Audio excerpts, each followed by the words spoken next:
Welcome to Training with Data Basic, Building a Performance Management System. This is Lesson 1, Watts and Power. In cycling these days, we're using data more than ever, and two very common terms that we often talk about are watts and power. They're related, but yet different. So let's dig into what these are. Watts, that's torque times angular velocity. So basically, it's a calculation where force and velocity a rider applies to the pedals at any given time. And in simple terms, this means it's how hard we're pedaling, right? Like how forcefully we're pushing on those pedals times how quickly, how fast we're pedaling. That is the basics of generating watts. You can see watts at any given time by scrolling over the workout graph, and the number tile here, you can see it in pink on Training Peaks as your actual watts for any given moment. Now, since we understand it's how hard times how fast you pedal, that tells us there's three different ways that you can make more watts. You can pedal harder at the same RPM, you could pedal faster at the same force, or the one we really want, we want to be able to pedal harder and faster at the same time. This takes work on the development of not only your force, but your neuromuscular coordination so you can apply that force at a higher and higher range of cadences. Now that we understand watts, let's talk about power. Power is actually work over time, and it's a rate in which energy is used, energy over time, and it's measured in watts. So watts gives us a measurement of that work over time number or measurement. And it basically is an excellent way to understand how much energy we spent would be a better way of saying it, from getting from a start to a finish, or a point A to a point B. But technically, it's easier to understand in the concept of average watts. And this is simply work over time averaged. And an average watt really is the average amount of wattage a cyclist produces throughout a ride, calculated by taking the total power output over the duration of the ride and dividing it by the time. Now, in Training Peaks, I simply captured this very simple power distribution chart. You can see this ride had some time a little lower, some time a little higher, a little bit of time in the middle. But over on the right-hand side of your Training Peaks screen, you can see an average of power for this ride was right there in the middle at 189 watts. That's one of the ways we tend to quantify the effort of a ride. We say, oh, you were out for an hour or 2 hours. What was your average watts? 189 watts.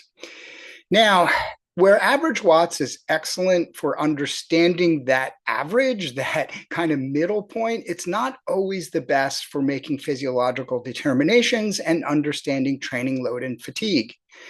For that, we have a number, normalized power. Now, normalized power is still work over time averaged, but it's done through a different process of manipulation of work. And it's an estimate of the power that you could have maintained for the same physiological cost if the power output had been perfectly constant. Meaning, if I would have been as steady as any other ride, what would I have been able to achieve? What would have been my average power? Now, there's a fancy formula. We're basically using a rolling 30-second average, raising this to the fourth power because that's what VO2 kinetics are.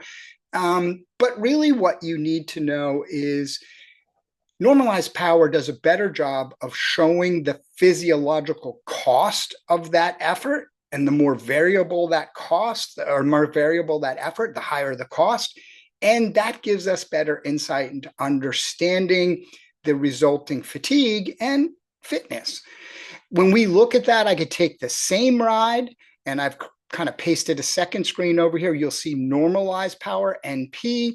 The normalized power actually averages a little higher in this ride because of that variability, and the normalized power is 198 watts.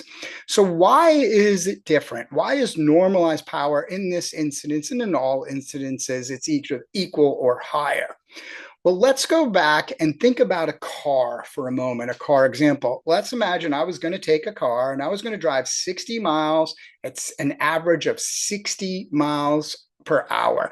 And I was going to do that by just simply stepping on the gas till the car got up to 60 miles an hour. And then I was just going to hold the gas pedal and just keep driving straight and easy. My car covers that 60 miles in 1 hour, and I get 30 miles per gallon of gas because it was a nice steady ride. Now, let's say I repeat that experiment a second time in my car. And this time, instead of just ramping up and holding 60, I'm going to floor it till I go 120 miles an hour. Then I'm going to coast down to 0. Then I'm going to floor it.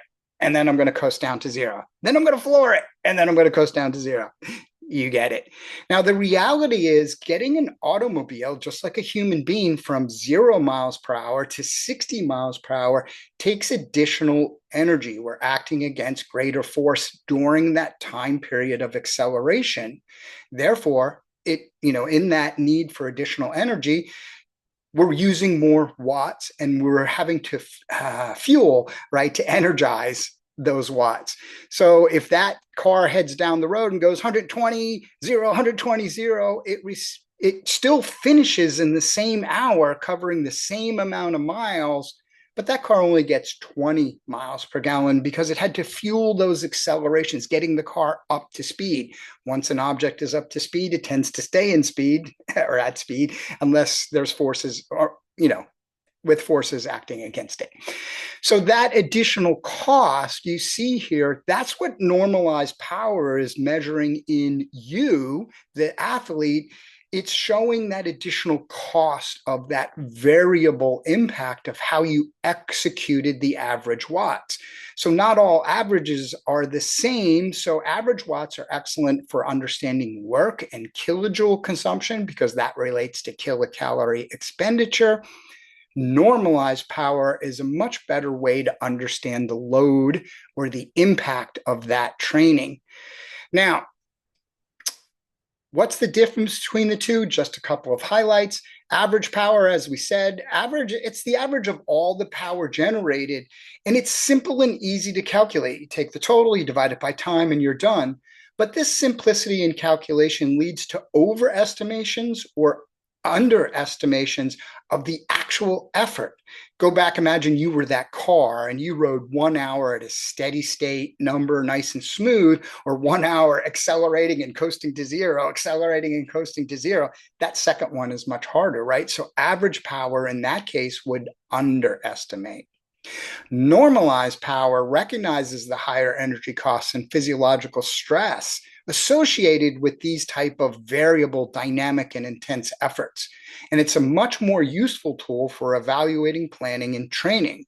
So you're going to see throughout this course and throughout the remainder of our BaseCamp program, we're going to start talking about normalized power on a much more frequent basis. Excellent. That ends lesson 1, watts and power.